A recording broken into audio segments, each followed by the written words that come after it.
All right, all right, all right. It's the return of Azora Hype, everyone. What's going on? I'm super duper extra hyped to be back, hanging out with all of you. Strike released. Channel is back in full. We're live streaming today. Let's see who's in the chat. We got to say some hellos. We have Stacy Smith here. We have Allison. We have Aaron, of course, who made the pre-stream donation. What's up, Aaron? We have Angel, G's, GW Flux, Mel of Winterfell. We have Helen, Helena. We have Amy. We have Phil, Alvira. Oh my God. Who else do we have in here? George will be joining us in just a moment, everyone. Oh, we have Garden Girl in here. We have Jerry Lee. We have Kyle, another Kyle in here. We have Sam, Phil H. It's going to be awesome. So today is going to be a super fun stream, everyone. Katrin, Ocean, Carlos, Seb, Tina. What we're going to be doing is this is going to be a Season 8 stream. And what I would like to do is because I haven't been able to live stream for a while, I'd like to do a Q&A and get all of your awesome questions and then kind of have a conversation, just go back and forth. And really go from there. Just some predictions for some characters. I have some pretty neat thoughts on some of the characters for Season 8. We can talk a little bit about the end game, of course, because we get 6 episodes left. Geez, we only got 6 episodes left in 2019. Obviously, it's a little bit of a wait. However, good news. Me and Gemma George and others are going to keep you basically hooked up for the long night. So we're gonna make sure that you have all the content that you need so you can stay up to date with all the Game of Thrones news, with everything that's going on in the Game of Thrones universe, and yeah, have a good time. Super happy to be back though. I'm really excited to be live streaming again. It's been actually, I believe, 54 days since I sent in my appeal, or 53 days. They basically said they were working on it. I kind of had to take their word for it. Everybody knows how frustrated I was with that. I'm not going to get into it too much other than I'm really happy to be back and be hanging out with all of you guys. So let's get into the chat. Let's take some questions. Let's take some questions from the chat and let's get into it. Let's talk Season 8. Let's talk Season 8. We have Lauren in here as well. What's going on? Ooh, the first scene from Season 8. I actually think it's going to be, Jon, Daenerys, and everybody in Winterfell. So I think the Great Hall of Winterfell, I think they're going to be having a meeting. And that's when we're going to see it's going to kind of mirror the Dragon Pit a little bit differently. I believe that will be the first scene of Season 8. So I'm going to call that one. We're going to see the get-together in Winterfell for the first scene in Season 8. Do you think the show will use Dawn at all? I mean, Dawn is the end of any long night, right? Kyle, good question. Honestly, we saw it briefly in the show. Obviously, we saw Jon being born at the Tower of Joy, which is very important. Obviously, at the end of the bed where Lyanna was lying in a bed of blood, we see in the pommel of the sword, we see the sun rising. So the sword of the morning.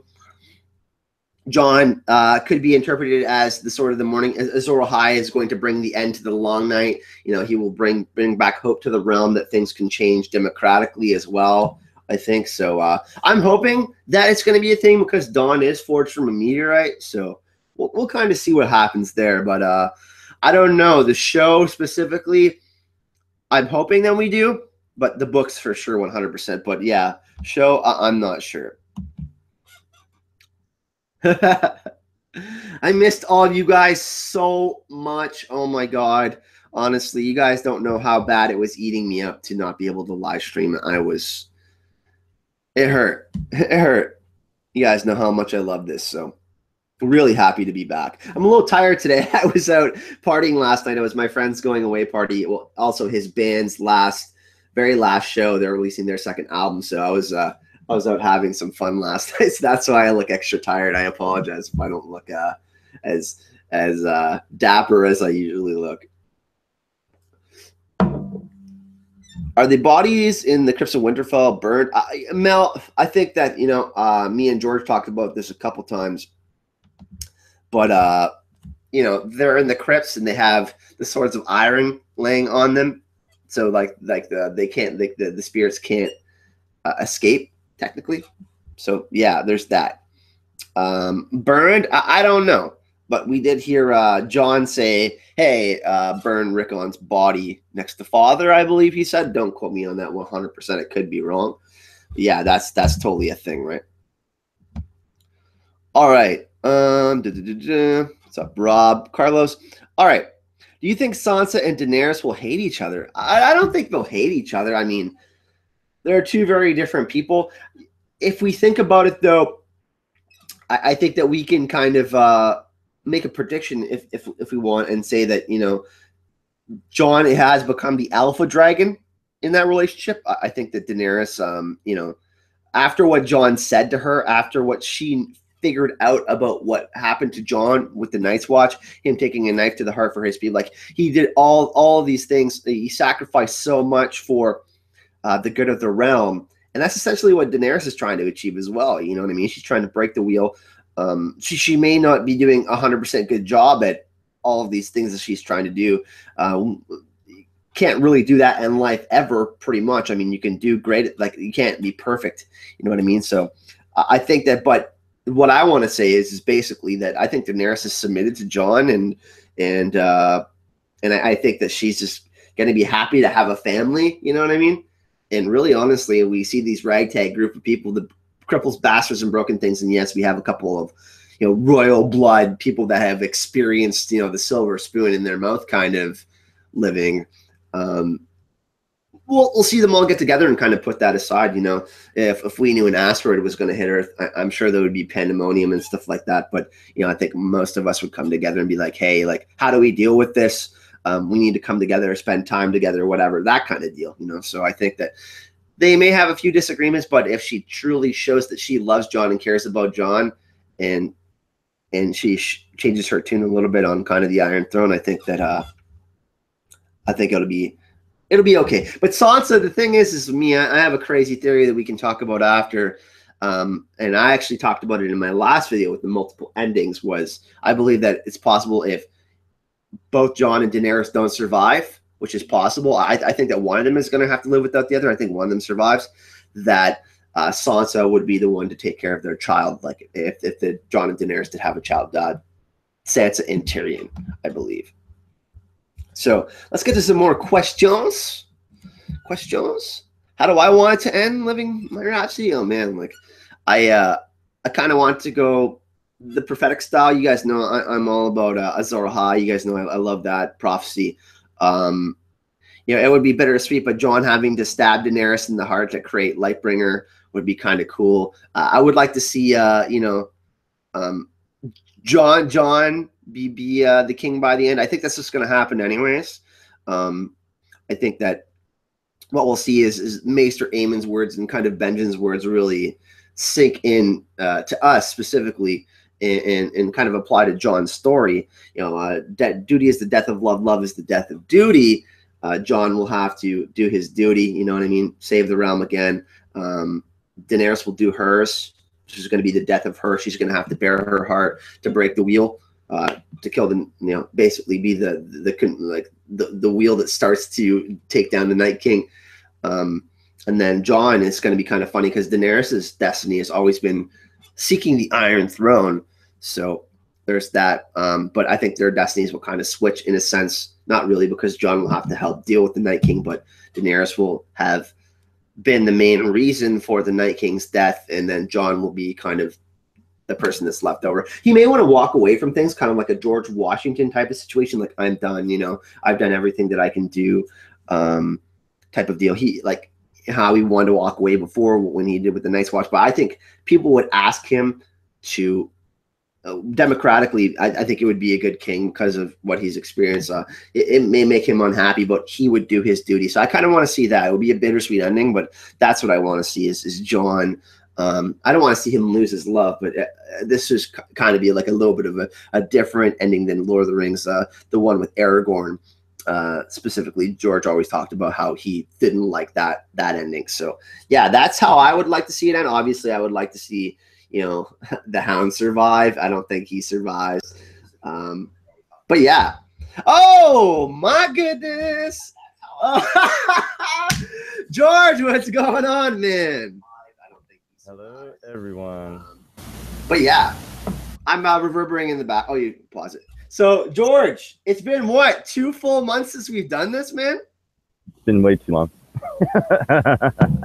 You know, behind the scenes, we've been trying to handle this issue for a long time. We won't talk about it too much because it's a negative thing, but it finally got resolved, which is awesome. And George decided that he was going to put on his full Star Wars gear, man. Is that a Poe Dameron outfit? Sure is.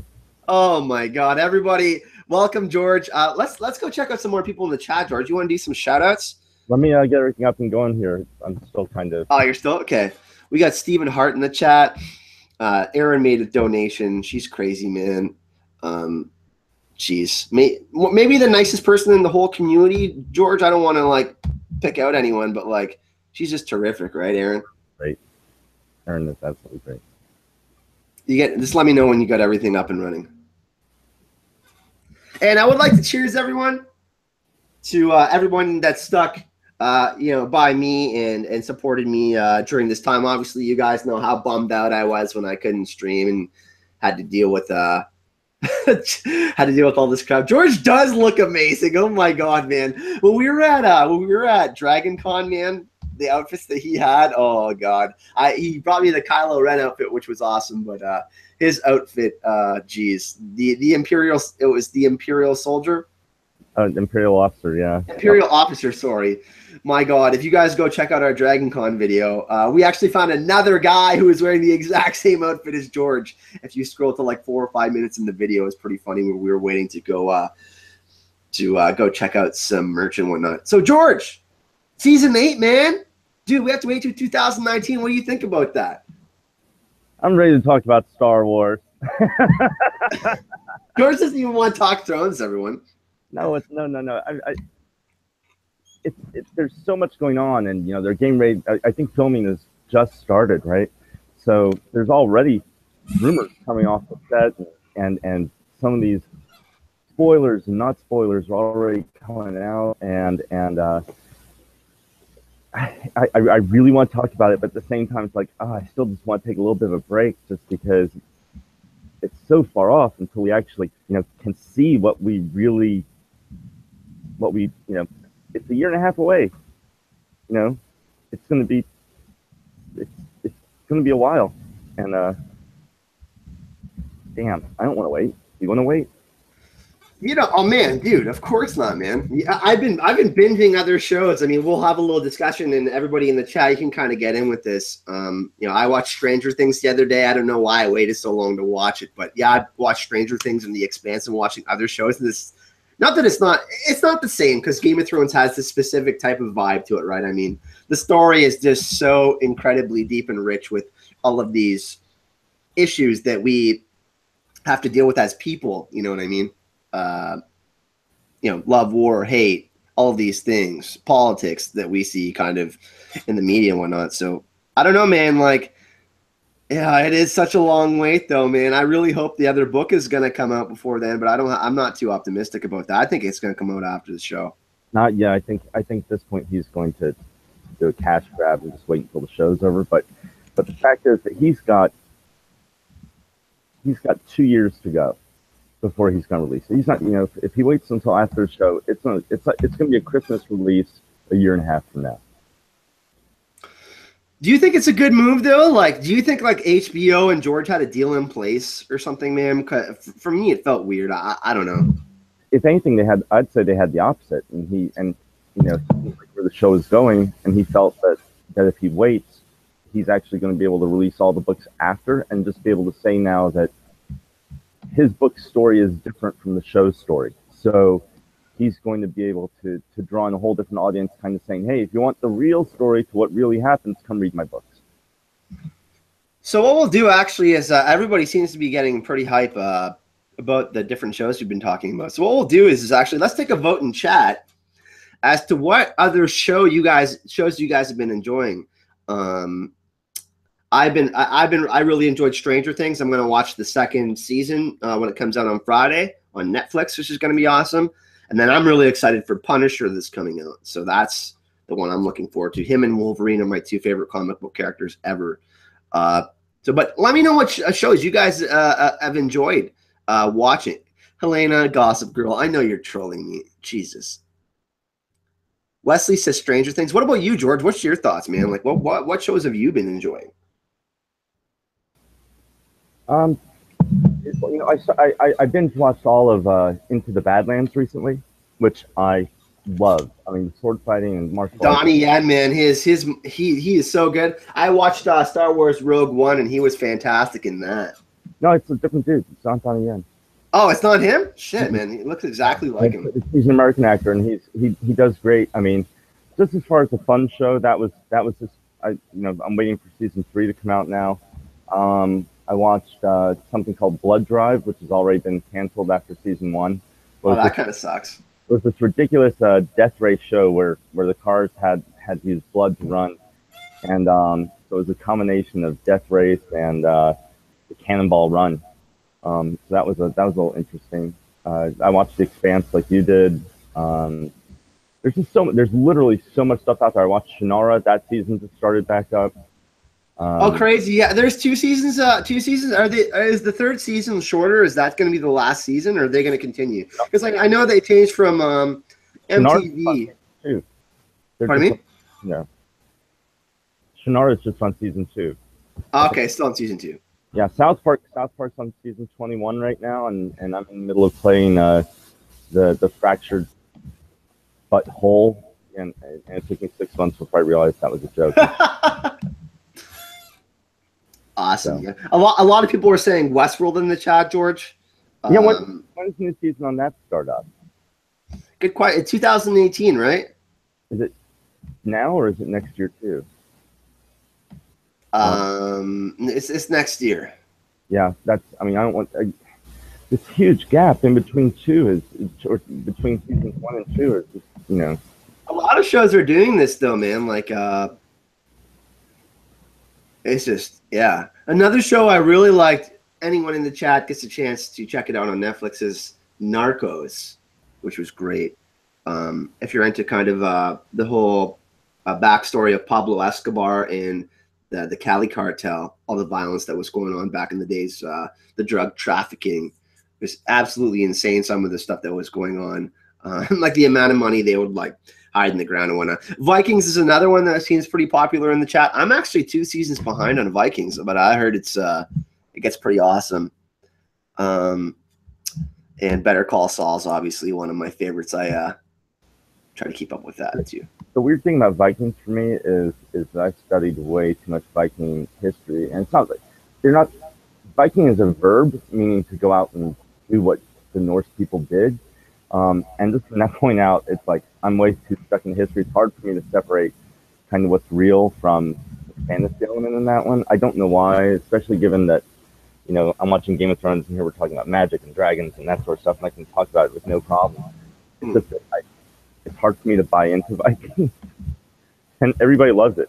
I just love it. After you've watched Thrones, like, see, I have friends that are like friends in town. I have like a few friends in town that watch Game of Thrones, but I have some friends that are the opposite. They prefer the non-magic side of it. You know what I mean? I mean, obviously, me and you, we like Star Wars and Star Trek and all the all the Marvel movies and shit like that. You know what I'm saying? So it's like, I don't know what you're talking. I don't like Star Wars at all.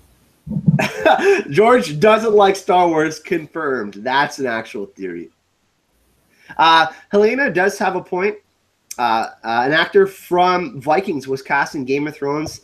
And the leader of the Golden Company, Harry Strickland. So that's some cool news that came out recently. We know that the Golden Company are going to be a big part of season 8, George. That's going to be something that's cool too. Do you think that there's going to be kind of a battle at King's Landing and somewhere like the Trident? Like maybe there will be like 2 conflicts, like 2 armies kind of trying to deal with Cersei and then the Night King? You know, if we want to start going down that road, I'll be honest. I think King's Landing is kind of irrelevant at this point. Overall in the show, just because, I mean, granted it's the seat of power, but we know that Cersei doesn't have an army. There are a lot of people there. They're sort of going to be starving already because all the food that they were hoping to bring back from the Reach has now been burned, or a large portion of it has been. Mhm. So, you know, there's going to be a lot of trouble there. Cersei's going to be there, but the concentration this season is going to have to be from Winterfell down, not the other way around, not from King's Landing up, if that makes sense. No, I mean Ice and Fire. The way we look at it too, the story too, the script flips. I mean, yeah, the biggest thing when we first started out with Game of Thrones was King's Landing and this political drama, right? And now we're running at the other end of the spectrum, this magical religious, adventure. Really, it's more Lord of the Rings than politics. The House of Cards style of stuff that we've been getting in the show. So let's go to the chat, George. We have lots of lovely people here today. Eduardo, awesome. Stacy, obviously we have Helena. Thank you so much, Aaron. Again, we have Cindy, Mia, Icefire, Samid. We have Allison, who's super excited. Yan, Star Trek Discovery. Yeah, we should check that one out too. I mean, that would be interesting. Heart Lady. We have Linda in here. Mary Jade Skywalker. Well, we have another Star Wars fan in here. Wesley says Game of Thrones starts filming tomorrow, which is cool. Blackthorn. Then I'm sorry I can't pronounce your. Oh, I'll just say Jellyfish Sassy because there's a bunch of letters in before your name. But yeah, thanks for coming to hang out with us, guys. It's been a long time. I got back literally at 3 a.m. last night and saw my email and I was ecstatic. I was out celebrating, like I said, my friend's going away party / his band's last show. So I help with the music scene in town. In case some of you didn't know that, I help MC and help with some promotions and stuff like that. But yeah, George, most excited. What are you most excited for in season 8, though? I mean, obviously, news is going to come out. We're going to get excited about stuff. I'm going to be morbid for a second. I think what we should do is set up a Deadpool on the side for season 8. And you can predict the most number of deaths because you know they're coming. Heads are going to be falling left and right, and I'm kind of excited to see who makes. I want to see who makes it at the end. You know, this is like 20-something years since I first read the books and started watching the show, and you know, from that first moment where I literally threw my book against the wall because Ned had his head chopped off at the end. I kind of wanted to know who's going to make it. Who's going to make it now? Who's not? You know, there are going to be battles. They brought back Miguel Sapochnik. They've done so many other things. It's going to be an amazing season. But the real thing is going to be where do we end up? What's that bittersweet ending? Who's going to be left and who's not? I think that's what it comes down to, right? I mean, we got to do a Deadpool, right? We got to do a Deadpool. And by the time the new year comes around, good news, this quarter is going to be gone. I'm setting up an office in the spare room of my house, and we're going to set up some Funko Pops and bookshelves and more monitors and all sorts of cool stuff. We're going to upgrade the stream. So it doesn't look like just me in some creaky ass chair and a Stark banner that you can barely see in the background. One person I would also like to thank is Kate Dickey, who played Lysa Tully in Game of Thrones. We have been chatting back and forth ever since the channel stream went down, or since I haven't been able to live stream. And she messaged me this morning and basically said, "Hey, I'm happy that your channel is back." She pops in every now and then. She likes to geek out like Paula Fairfield and some other people that like to watch live streams, which is super cool. So me and George super lucky to have that connection with her, and we're really excited. And we're gonna try to get a little session with her and try to get her some of her insights for maybe season 8 for you guys, which would be some really cool content. What do you think about that, George? Awesome. I mean, just the fact that, you know, last night you hit me up at like midnight my time, which is 3 your time. You're like, "Oh my God, we're back." And you'd already been chatting with her, and she was already being supportive. She's super cool, and I hope she can be a bigger part of what we do as we move forward. You know, we're in such a weird spot right now with the show because there's so much going on, and we're literally gonna have to wait for a year and change to even see what, you know, see what happens. Yeah, man. It's a long wait. It's a long wait. Geez, let's get some more questions. We have almost 70 viewers with us, which is awesome. Pretty awesome.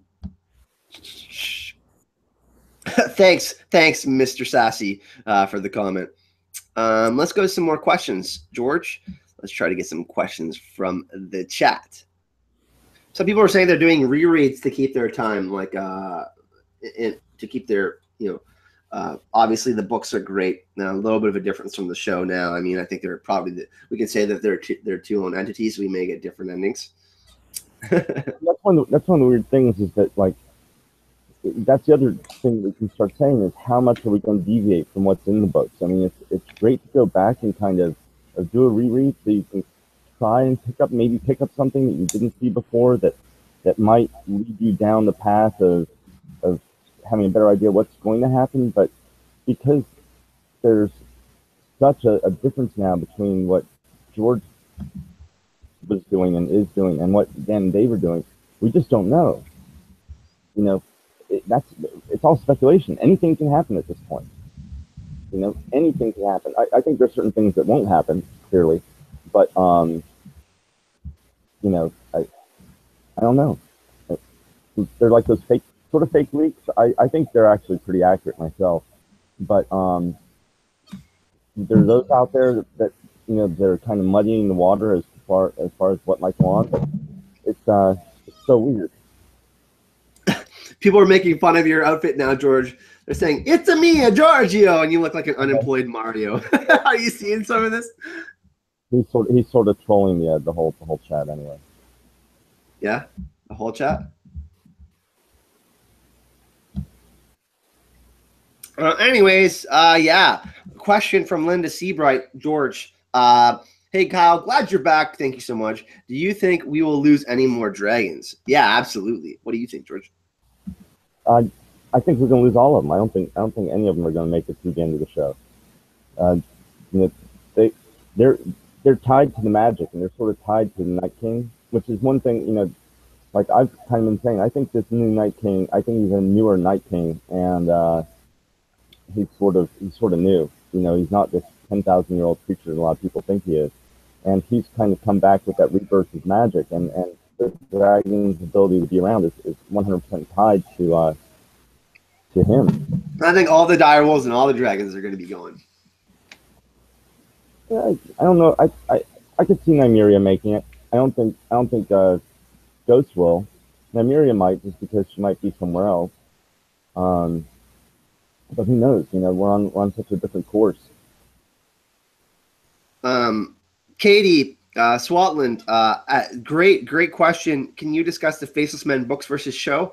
I'm going to give you guys some good news. Gemma comes back next week, and we're going to be starting up our podcast again. And George is going to be coming on as a guest sometimes when he can, when he's not too busy with work. And me and Gemma are going to discuss all sorts of stuff. We're going to do 2 podcasts a week. So that's going to be really awesome. Really, really excited for that. And what I would like from all of you, obviously, is we create content, obviously, because we enjoy talking about these subjects. But we also really like taking recommendations and ideas from you guys and trying to make sure that we're covering all the content that all of you like as well. So, and sharing kind of our passion for certain storylines or certain characters or theories and all that, and going into that as well. So good news, Gemma and me have been chatting. She's super excited to be doing some podcasts and stuff. She's just hanging out with her fam and doing that right now. So yeah, Katie, we will absolutely do that subject for you. And we could talk a little bit about season 8 if we're going to be seeing the Faceless Men and Arya storyline. I think we might. George, what do you think about that? You think that the Faceless Men have made their final appearance in the show?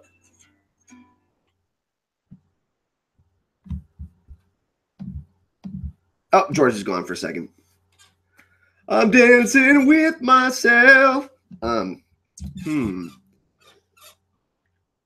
So yeah, we'll be doing one podcast on my channel, one podcast on Gemma's. So we're gonna split like the episodes into 2 parts, or like one specific subject on my part, one subject on Gemma's part. We might do more book stuff on Gemma's channel and more show stuff on mine. Does that sound any better? That sounds a little better, George. All right, cool. It's not terrible. There's a little bit of a buzzing, but you're good. It's probably my air conditioner. It's all good. So yeah, what do you think about that question? Do you think we'll see the Faceless Men again in season 8? I absolutely do. I know recently I was having an offline discussion with someone regarding those leaks, and specifically, or the season 8 leaks, and specifically about whether or not the Faceless Men were going to come back. And I'm not going to go into specifics, but a big part of it was, you know, is Arya affiliated with the Faceless Men? And this person was trying to say that she's not, and that she rescinded everything. That doesn't mean, you know, once in the CIA, you're always in the CIA. There's no walking away from it. Arya is associated with the Faceless Men. And in a way, and this is something I was saying last season as well, I think she's been used by the Faceless Men since day one. You know, when you know, there's no way that someone like Jaqen H'ghar was just randomly in a cage, happened to randomly be in the Black Cells. This guy can get anywhere and do anything. No one's holding him down.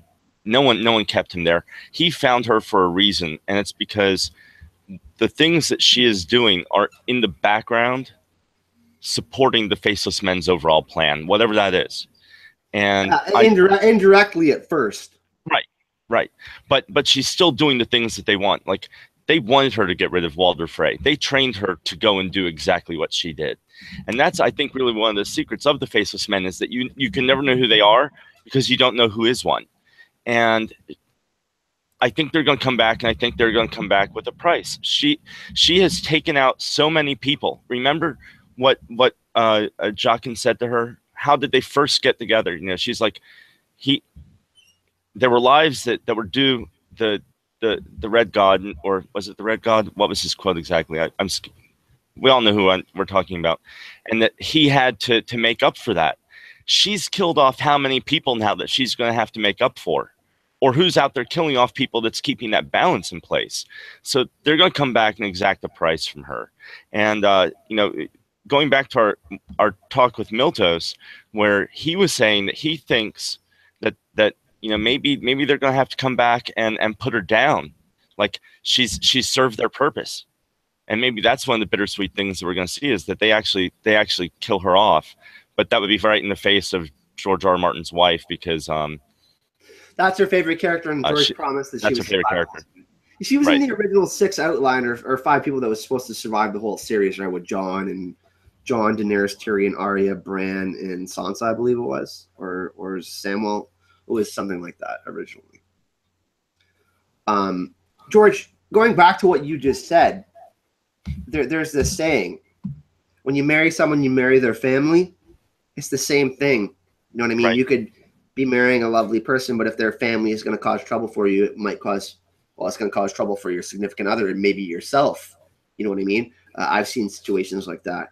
And, you know, we see that sometimes in movies and in novels and literature.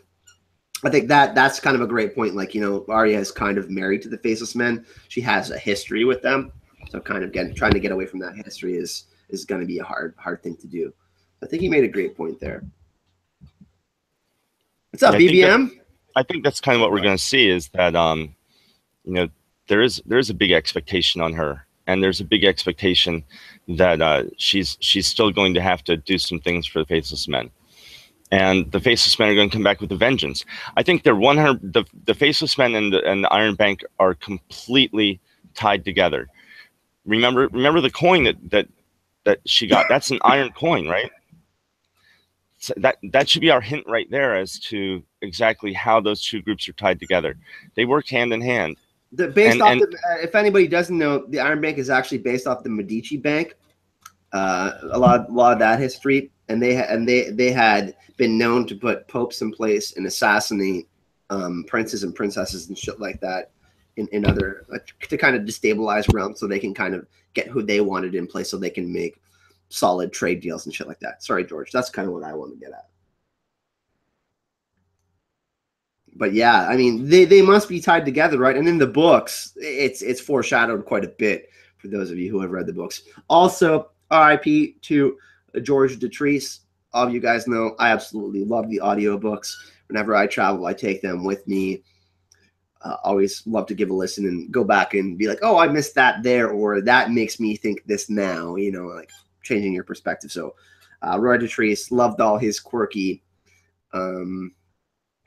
different voices and ways of approaching characters in the audiobooks. Obviously, he also participated in the show as Maester Pyling, the Pyromancer, sorry, Hylian.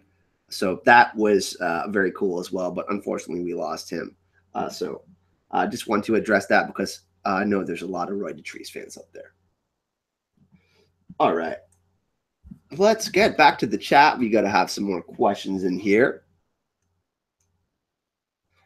And Jan, thanks for joining us, man. Where are you? Are you in Sweden or Denmark? I can't remember, man. I know you told me before.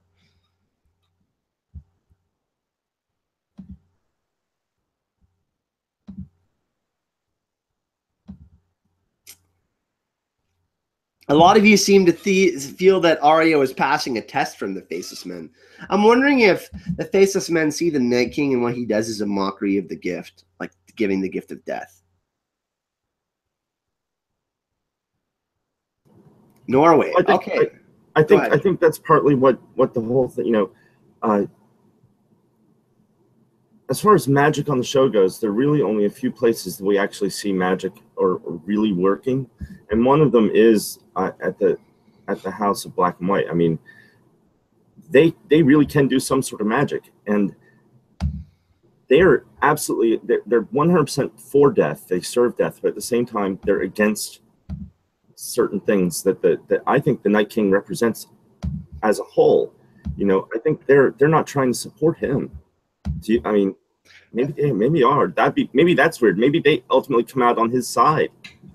Who knows? Because you know what's crazy is because we got the Red God and obviously we got the Old Gods. We know there's two different types of resurrection, and then we kind of, I think the Faceless Men kind of slide right in between because obviously the Stranger, the God of Death, has no gender, and it's just, you know, obviously we've seen different ways of looking at it through different religions in Westeros. But the same thing can kind of be, you know, applied to multiple different things in Game of Thrones. But the magic, man, like, it's like, I don't know, dude. Like, it just blows my mind. Like, are the Faceless Men, are they against the Red God too? Because, you know what I mean? We have the term Fire White come out now. That's a thing. You know what I mean? So are they completely neutral, kind of just serving their own needs? You know, I think that's one of those. There's always been this kind of haze around who the gods are and what they represent, and there's so many different names for the same god. And I think, you know, ultimately, I said this last season, was that the many-faced god represents all the other gods. That's what Jaqen's been trying to teach, and he is the entity is the god of death, the god of life, all of those things at once, because it represents everybody. But it comes down to how their faith is practiced. How does each person want to follow that many-faced god? What do they do to sacrifice for him or to put his agenda forward? And I think we're going to start seeing that come into conflict, because where Melisandre and the others all worship the Red God as a god of life, even though they're constantly sacrificing for him and doing these other things for him. The people of Bravos worship the many-faced god as it's god of death, but they worship him through life. It's so crazy, so much stuff going on. Yeah, the expression. Obviously, you know, we have multiple interpretations of the Catholic Church. There's 140 plus different versions of the Catholic Church in the United States alone, or in North America, sorry. That's really interesting. So obviously, you know, one preacher can say one thing because he sees from his perspective a certain way of absorbing that information, and then when he says it, it's obviously going to be different than, you know, like when I say something, it's going to be different than you. So it's possible that, you know, the same thing happened with the Children of the Forest, maybe the White Walkers, you know, like you think the Night King is enslaving the other guys, and they're not necessarily good or they're not necessarily bad guys, but the Night King has this mission of revenge in his mind. It's the same kind of thing. There could be that kind of sect within the Faceless Men that kind of are self-serving, and they're kind of against some of the, you know what I mean? Because some of the priests of the Red God might be against burning all of these people, like, you know, sacrificing people. So it's just really interesting to see how they approach certain things. And we're so lucky because it is a show with multiple perspectives, point of view characters. And that's one, you know, I think ultimately that's what we're going to see on the show, is the resolution of those multiple perspectives in a lot of ways, because George R. R. Martin has set up so many things as a dichotomy.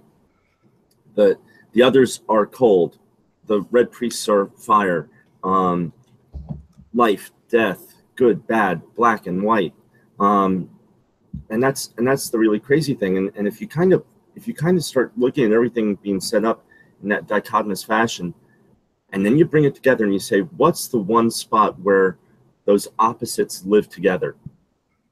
And it's the House of Black and White. Think about it. Black and white.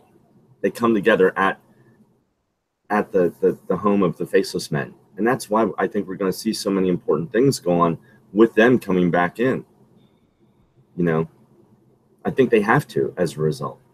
So, well, it'll be interesting to see, because I think we'll talk a little bit about this now. We can kind of segue into this. There's been a lot of news that the measures that Game of Thrones is taking for season 8 for there to be no leaks.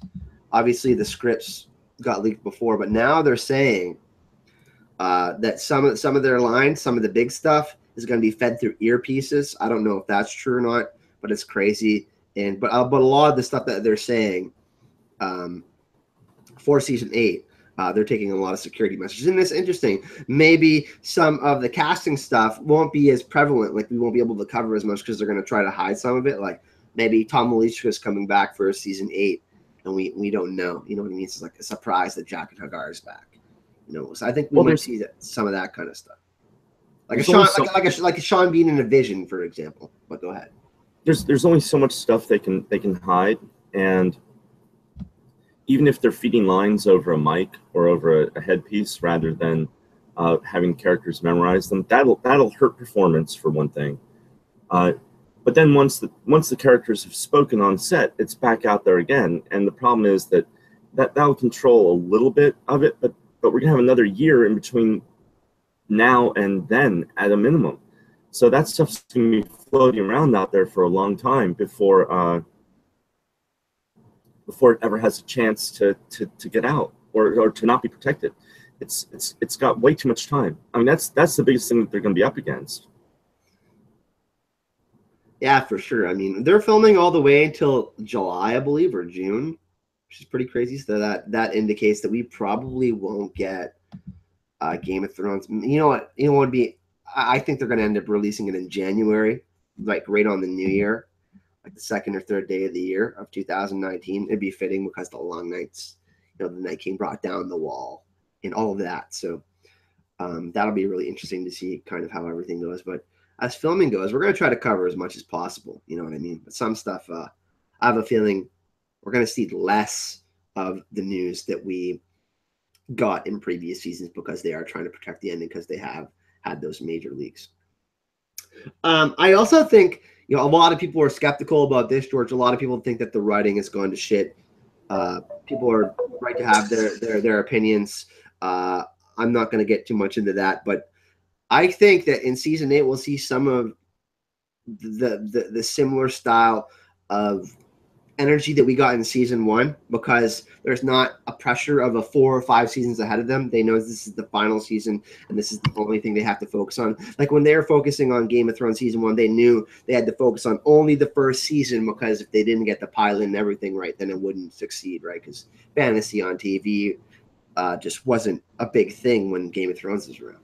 So what do you think about that? Season 8 writing, do you think we're going to get... I think everybody's going to hate it. Think so?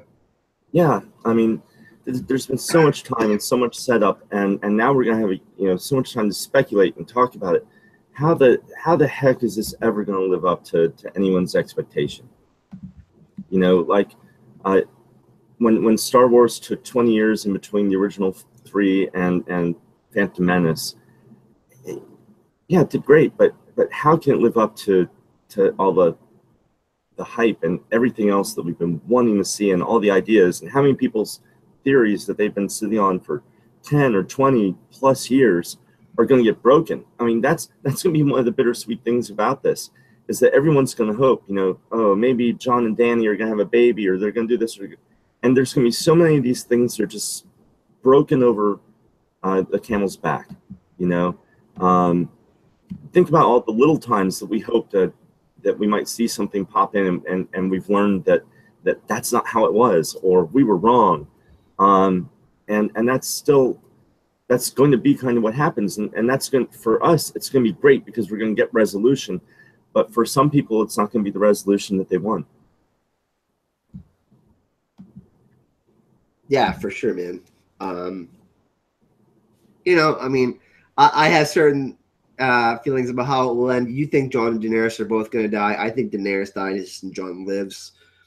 It's going to be really interesting, man. We need to get, you know, we really need to get Gemma in on here because she's been killing it with her stuff lately. And I spoke with her recently, and she's more focusing on the book stuff.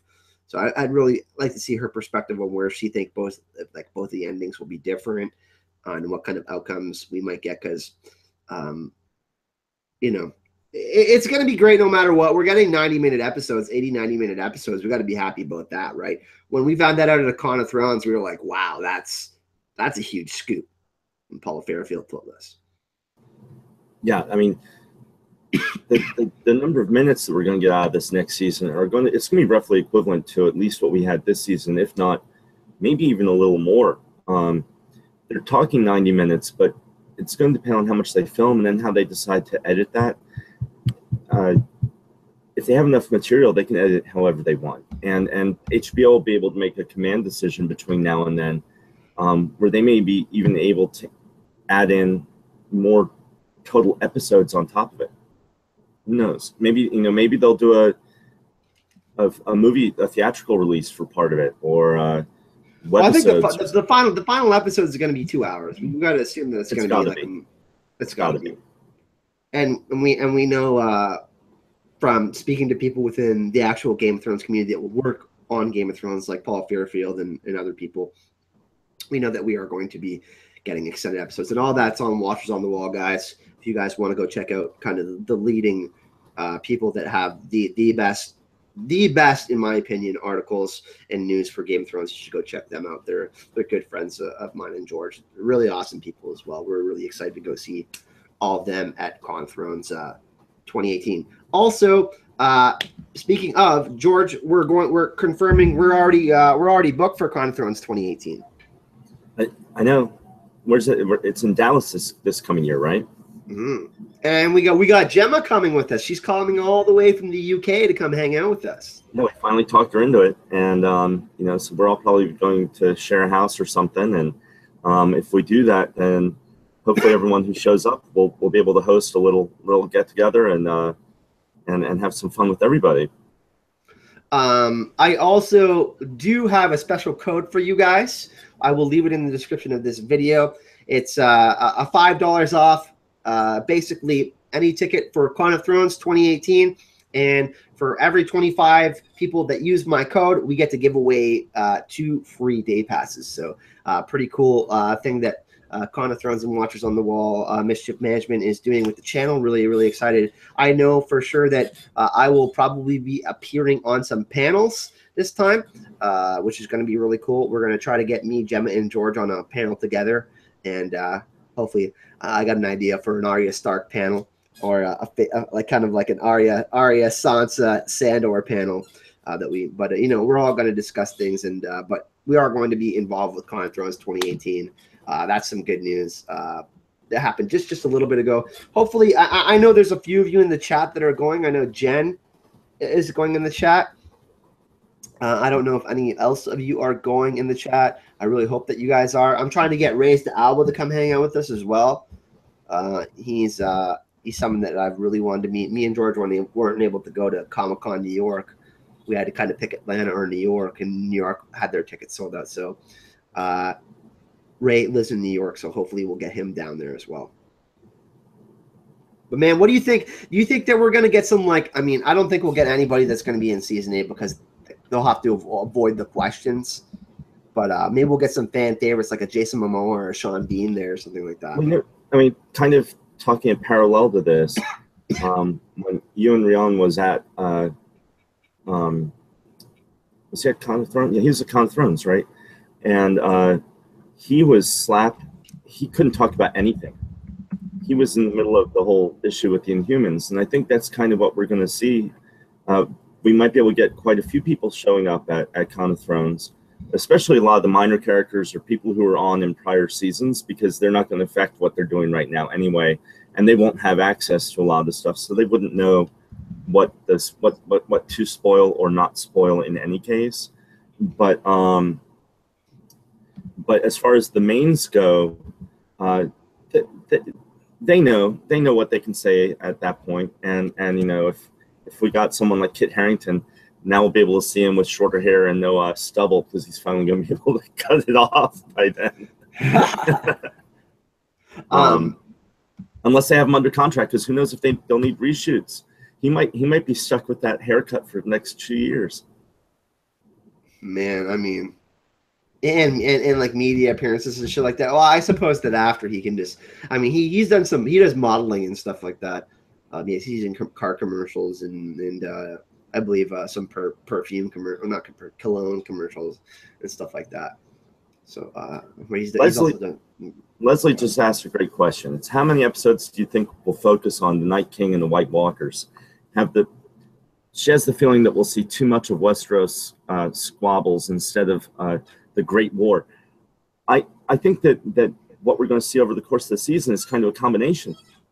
We're going to see the fighting up in the north, and we're going to see some of the fighting and planning that Cersei's going to make in the south. And no matter what they want, I think that's the great thing about that's Cersei's big misunderstanding, is that she's trying to concentrate on Westeros and is kind of blowing off the whole thread of the Night King, where you can't. It's not going to matter. It's like John's been saying. It's not going to matter. This is everybody's fight. And by the end of it, it's going to be, I think the last 2 or 3 episodes are going to be completely about that. And especially if once we see which directors are doing which episodes, we'll have a much better idea of how that plan is going to go. We know that we're going to get Miguel Sapochnik again. He's going to be there, he's got to get the last episode, I'm assuming. No, Dan and Dave have it. Oh yeah, that's right. Dan and Dave have the last episode. Then is that the only one that they've done so far? People are really up in arms about that, right? Yeah, that's the only confirmed episode director that I know of. I think they'll do a good job, man. David Benioff, anybody that's ever seen what is it, the 49th hour or the 25th hour? My God, man, that movie's awesome. So he was a big part of that.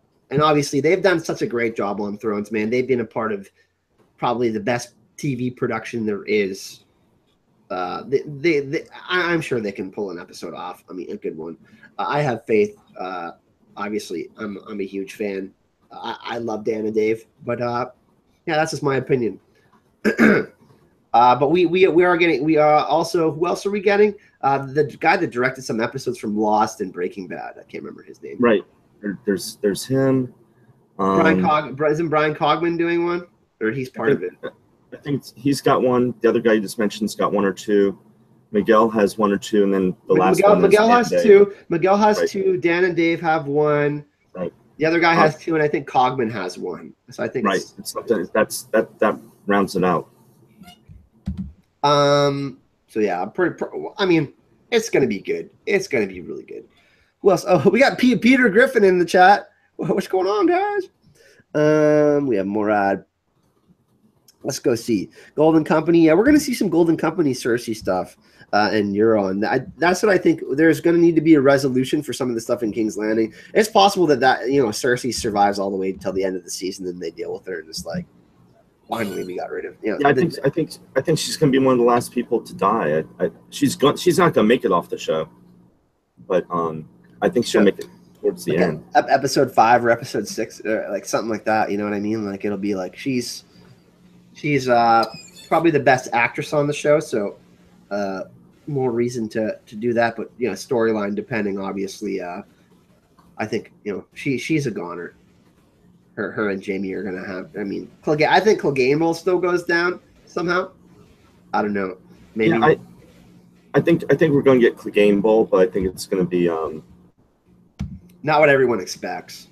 No, it's just not going to be as big. I think it's not going to be as big a deal as we think, because I don't think it's going to be like a one-on-one in the middle. Like, no, it's going to be in the middle of something else, and they're going to fight. But I think that actually Arya is going to help the Hound, and I think that the Hound is going to burn the Mountain's face. Yeah, something. I think the Mountain has to go down by fire, and I think it's going to have to be Sandor that does it. Here's a question for you, and I'll see if you can pull this out from our conversation at Con of Thrones. Do you think that we'll see the Night King talk, and not in his prior human form, but as the Night King? Do you think we'll see him talk? No. I have my answer. I want to hear yours. Well, I mean, Paula Fairfield said no. They scrapped Scroff. Right. I mean, Paula said no. Yeah. So yeah, Paula said that Scroff just sounded too weird when they tried to do it, and that the directors all felt that they got the same emotional content and value out without him actually saying anything.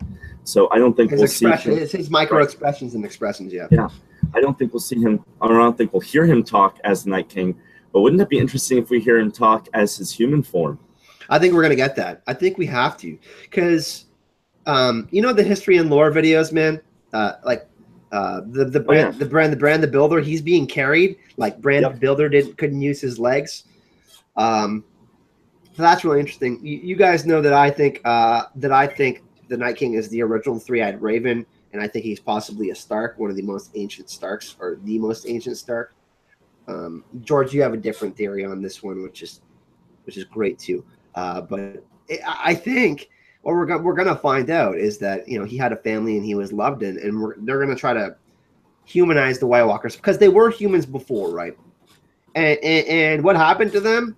I mean, if it happened to you, people in the chat, if someone put some sort of chemical or device into you that transformed you and made you into this type of thing, and you didn't have the free will that we all have as human beings, what would you do? You know what I mean? So it's really interesting to see. Hopefully we can get some insights into his mind as to what was going on, why they were cutting down the weirwood trees and stuff like that. I do think we're going to get a flash forward right at the end of the show with Bran, possibly, or maybe even not Bran. We'll get a flash forward later into the future, but I think we're going to get some that kind of jumps into those spoilers. I don't know if I want to go into that territory yet. No, we're not going to talk about that. I think they're shit. I know you do. We could do a whole 3 hours about us fighting as why I like him and why you don't. But just in kind of looking at it overall, I think there has to be something like I don't want to call it a flash forward. It's going to happen at the end, so let's call it a resolution, like where all those lines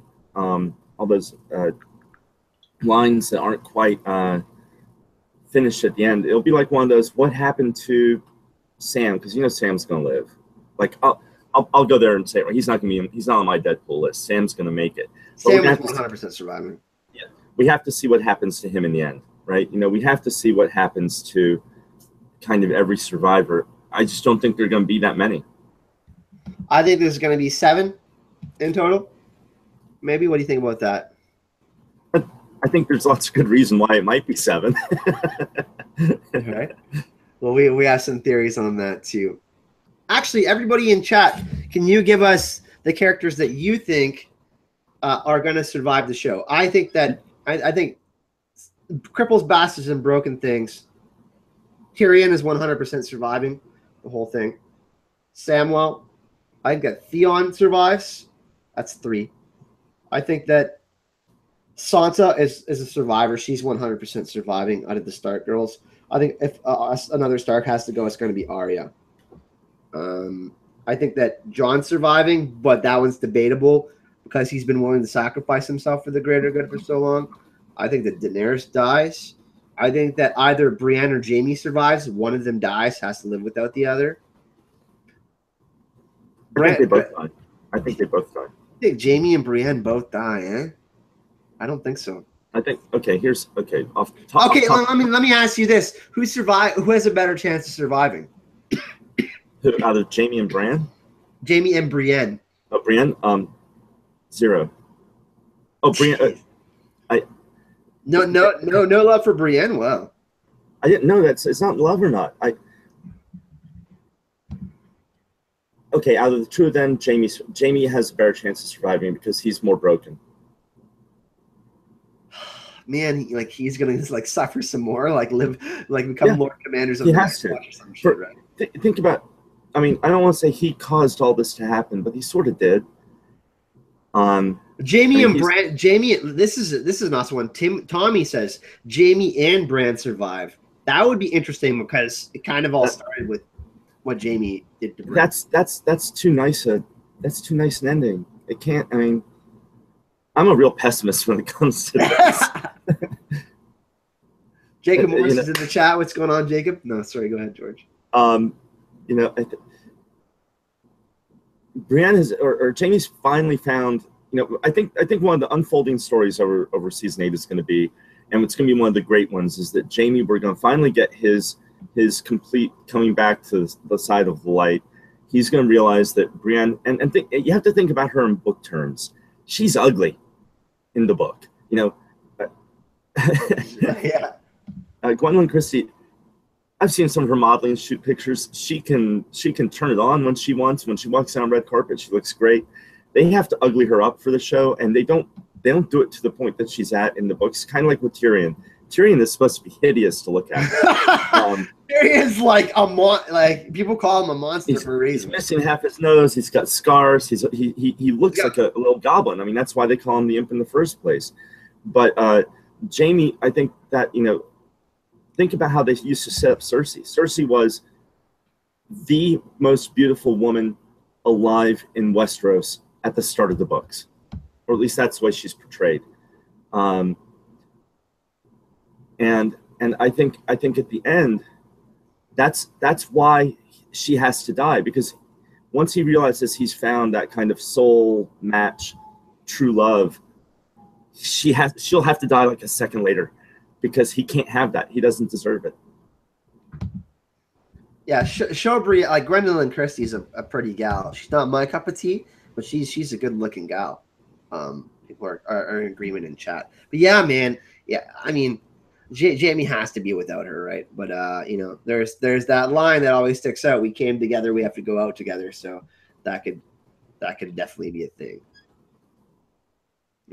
So yeah, I think Theon, Samwell, Tyrion and Sansa are my 4 100% are going to survive. Wait, say that again. Sansa, Samwell, Tyrion, and Theon are 4 that I think 100% survive. I'm sold on that. Theon's going to survive after all he's been through. Sansa is going to survive after all she's been through. Tyrion, it's the people that have went through the most, I believe, will be the ones that will survive to tell the story of the Song of Ice and Fire. Their own Song of Ice and Fire. You know what I mean? Because I think Samwell, we might get a Bilbo Baggins thing when he's doing the Maester thing at the end, where because they've specifically pointed out the books that Archmaester Ebrose is carrying around, like the Chronicles of Robert Baratheon and shit. You know what I'm saying? So okay, I mean, we know Sam is gonna make it. Sam's gonna make it to the end of the show. 100%. Jonathan Haymaker. Hold on. I want to address Lyanna for a second. I don't believe women are ugly. I don't believe anyone is.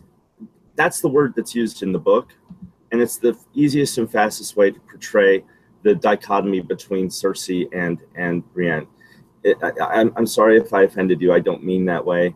However, that Jamie was purposely set up in between those two characters, and they were set up to show that one has an quote-unquote ugly exterior and a beautiful interior, and she's a great, wonderful person. And here's Cersei on the outside, who's supposed to be the most beautiful woman in all of the Seven Kingdoms, but on the inside, she's a heartless, cruel, hideous, perhaps one of the most ugly characters on the inside that there is. So if I offended you, I really apologize. It wasn't meant to be that way. I was just describing things in terms of the book.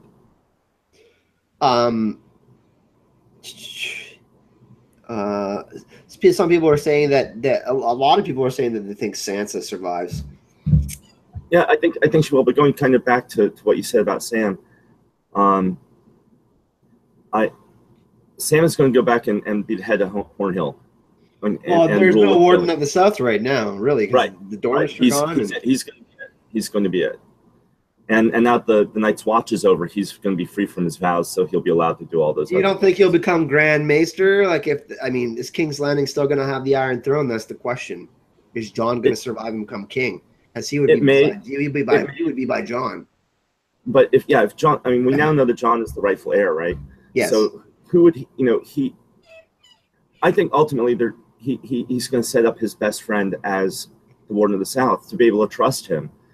There's one person in the world that Jon trusts above everyone else, and that's Sam. Sam will always have Jon's back, what would be really interesting is the Tyrion Sam combo. If that somehow happens, Tyrion, your theory that Daenerys and Jon both died, their child, we see a flash forward or something like that. Later on, Tyrion's King Regent. I believe that it would be Sansa. I think if you guys ever watch, what are their? Oh man, I'm forgetting their channel right now. They have a great Sansa becomes queen in the end theory. The Game of Thrones Academy. Those guys laid that theory out very well. Queen Elizabeth, I believe, after the War of the Roses. Not Queen Elizabeth. Is it Queen Elizabeth after the War of the Roses, George? Yes. Yes. So, War of the Roses. That's mainly what the politics side of Game of Thrones is based off. If you look at that, that could be like another scenario too. But yeah, there's so many possibilities, right? Like I really like the Maester theory. Like everything is coming from Sam's perspective, kind of. But we know that in the books that's not possible because we see a lot of things from Bran's perspective and time travel and all this shit. But it could be that Sam is recalling this written in a book. Well, I think it's all three. That's one of the questions about the whole series has been, how reliable are our narrators, and that's always called into question. What the information we get is through them. So at the end, is it ultimately going to be a story as told by Sam? Who knows? Yeah, it'd be super interesting, man. Because George is taking a lot of his influence from Lord of the Rings. Oh yeah, here's a good question for you. How does Varys die? We know that Melisandre's predicted it now, so her predictions aren't always 100% accurate, but I think in this case it is. What do you think happens to Varys? What's his end game? My God, man! Originally I thought he was going to survive the whole series and be part of some sort of council or something, but after what Melisandre said, I'm spooked for him. I think he's a goner. Because Littlefinger's gone, and kind of Littlefinger was kind of his like yin to yang, you know what I mean? I don't want to say yin to yang because Varys has his own things that he wants to achieve. But how does he die? I don't know, man. The wizard that chopped off his man parts and threw it in the fire, he heard something, right? Yeah, but he still has him. He has him in a box. Isn't that guy dead? It's never said. You can assume it, but you can also assume that he's just keeping him alive in a box the same way that Cersei's keeping Ellaria alive down in the black cells. I'll tell you what. Maybe he's burned alive in kind of like a... I think he's going to be burned alive by dragonfire. Unintentionally. Drogon's going to be trying to save people, and some people are going to get caught in the fire or something like that, maybe. Or what would be really interesting is if Euron captures him, as he does some crazy stuff in the Forsaken chapter. He knows that Varys, I don't know if he knows Varys personally, but he probably heard of him. I think that Euron could be one to kill Varys. That might be one. It's either he burns to death or Euron kills him. What about you, George? What do you think? I don't.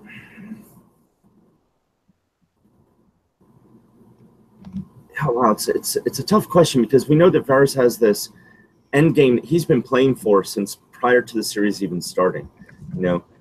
He's been wanting to bring back the Targaryens in some way, And now I'm wondering if it's going to be something with the Golden Company. Like, are we actually going to find out that that link is real, that like he is really a Blackfire supporter, or is Varys really a Blackfire or a Targaryen himself? And then how's he going to try to insert himself that way? Because he's still totally linked in with Braavos. And I think that here's my tinfoil of the day, everybody. I think that there's such a deep end game with Braavos and with the Faceless Men that they've manufactured this situation to have the Golden Company brought over into King's Landing and Westeros. They found a way to get it paid for without having to pay for it themselves. And that's actually their plan. They're going to show up and it's going to be like, no, Cersei, you're kind of wrong. These are our guys, not your guys. So Tycho, because we know that Tycho Nestoris is going to be in 2 episodes in season 8. That's confirmed. Right.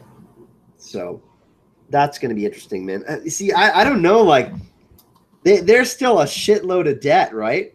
Is there not? I mean, now it's been shifted. Now Cersei's acquiring the Golden Company. I mean, that's got to be expensive, right? But don't you think they'd be totally willing to blow that off for like? I mean, they've essentially gotten gold to have them brought over. They don't have to pay for it. They haven't lost anything. And then once they have the Golden Company sack everything, that's their money.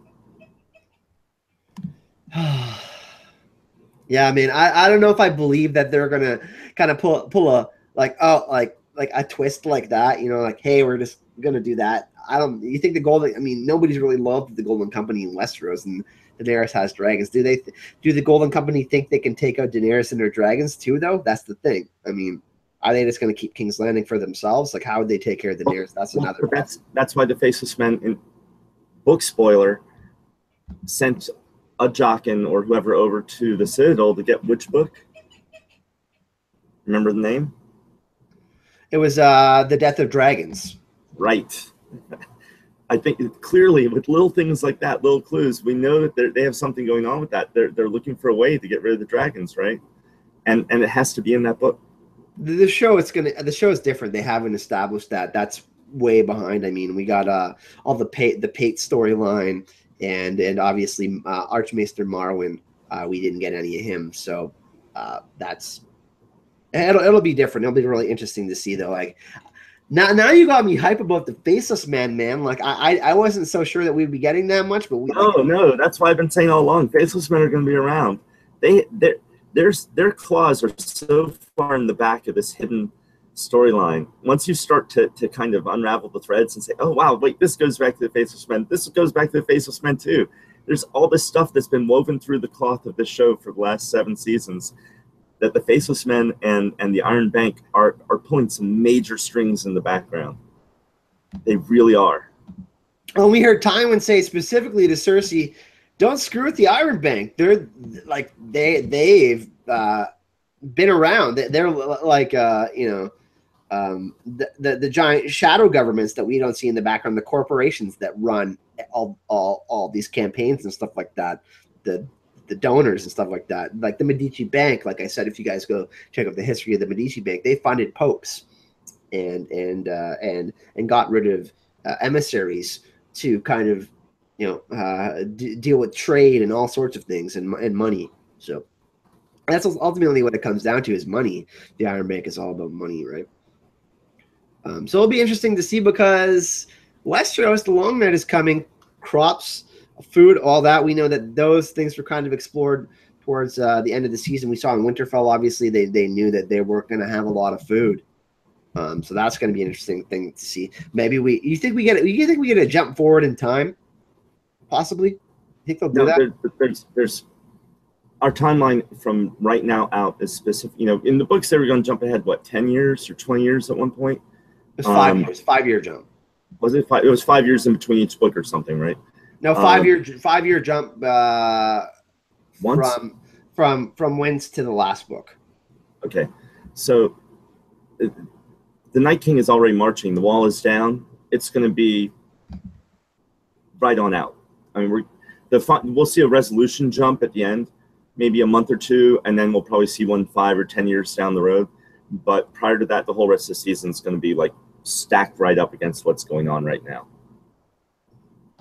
What do you guys think too in the chat? We love to hear your thoughts. There's a lot of people that are asking Brand Night King questions. We will have a whole discussion on that. We're trying to get to some other subjects. Iron Banker buying King's Landing, yeah. Okay, if we got some more questions, we're gonna take a few more. I'm gonna go grab a bite to eat soon, but I figured it would be nice if you guys got to hang out with me and George when we got to hang out with you. We've really been missing you guys. Me and George have talked about it. We thought it was going to be a whole nother month. We got back early, and we're really excited to be back, especially me. I know George is excited, but I am just ecstatic to be back. I'm so and there's so much stuff going on right now too. I mean, over the next few weeks we have Thor and Justice League coming out, and then we have Star Wars in a little over 2 months. The Punisher. We want to talk about that one. Inhumans. I mean, there's the new Shannara series has just started back up. There's so much for us to talk about in the meantime, but at the same moment, Game of Thrones is just starting to film again. And little things that we had enough time since the show ended that we've been able to think about things like the Iron Bank. How is that going to play in? And we're going to start being able to play around with that a lot. Absolutely. The Walking Dead airs tonight. I'm thinking about it, getting into The Walking Dead. I'm not sure I'm going to watch the first episode of the new season to see if I like the direction of where it's going. I really enjoy the comics a lot, and I'm not sure if I'm a huge fan of Negan in the show, so I'm not sure if I'm going to get into that. But The Punisher, I'm absolutely 100% going to do a video on it. I actually want to do a video on a movie that I watched last night called The Arrival, which was one of the best movies that I've seen in a long time. If you haven't checked it out, it's on Netflix. It's with Amy Adams and Jeremy Renner and Forrest Whitaker. And Denis Villeneuve just did Blade Runner 2049, which is another thing we can talk about as well. And if you guys haven't seen that, stunning movie. I have a friend who's like, "Oh, I'm gonna wait and watch it at home on my TV." Don't wait and watch it at home. Go see it. I think I'm going to see that on. I think I'm going to see that on Tuesday because I'm watching Blade Runner with a friend tomorrow. I don't remember half of Blade Runner. I watched it when I was very, very young. So, I think I was like 7 or 8 or something with my dad and mom. So I can't remember. But I'm going to rewatch that one and then go see it in theaters. I heard it was like just really like beautifully shot as well. Like cinematically, it was beautiful. Yeah, it's stunning. To take it in on the big screen was just great.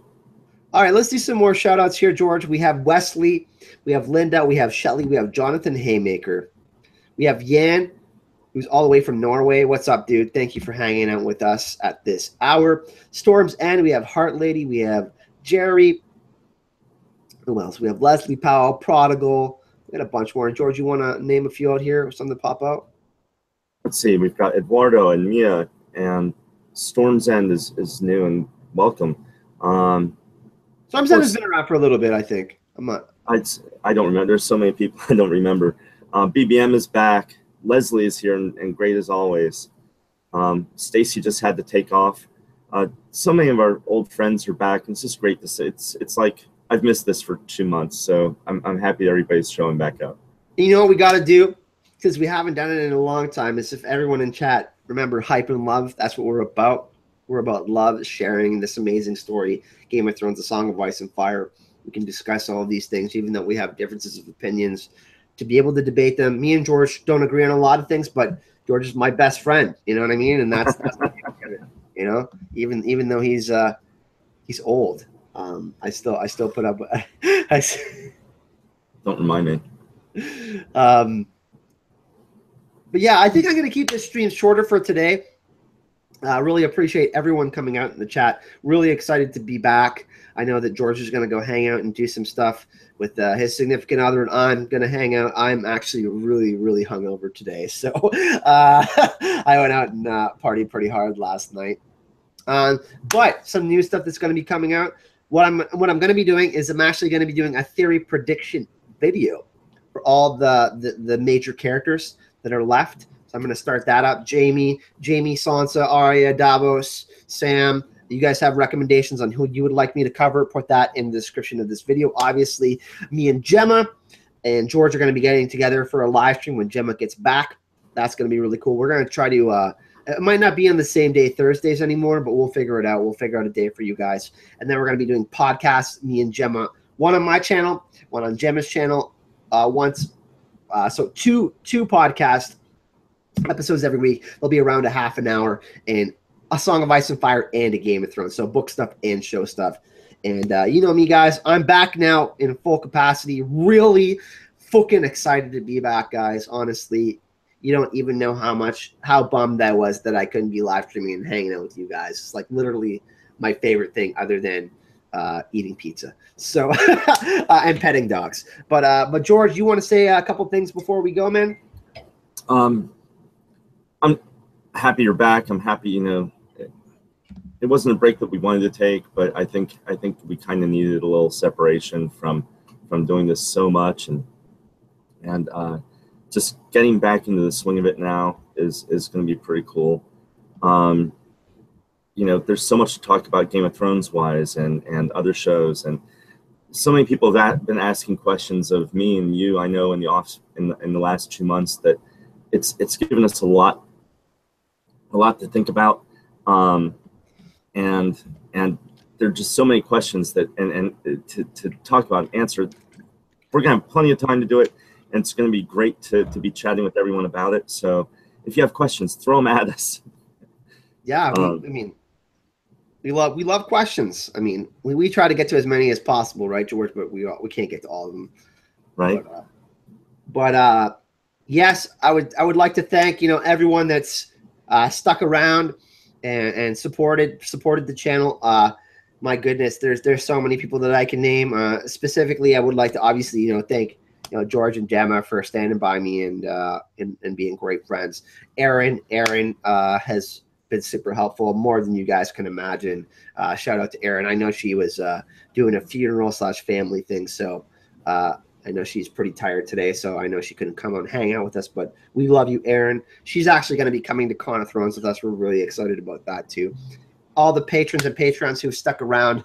I've lost a few. I knew that was going to happen after the season, but thank you to all of you that have helped out the channel. You know, obviously, you guys know that this is my full-time job, but I do it because I'm passionate about it. And the fact that I get anything at all, you guys making donations and stuff like that, is just an absolute bonus. So thank you so much, everyone. Really fucking hyped to be back. And we're going to see you guys in the next video. Thanks for joining us. 7 blessings. Everybody.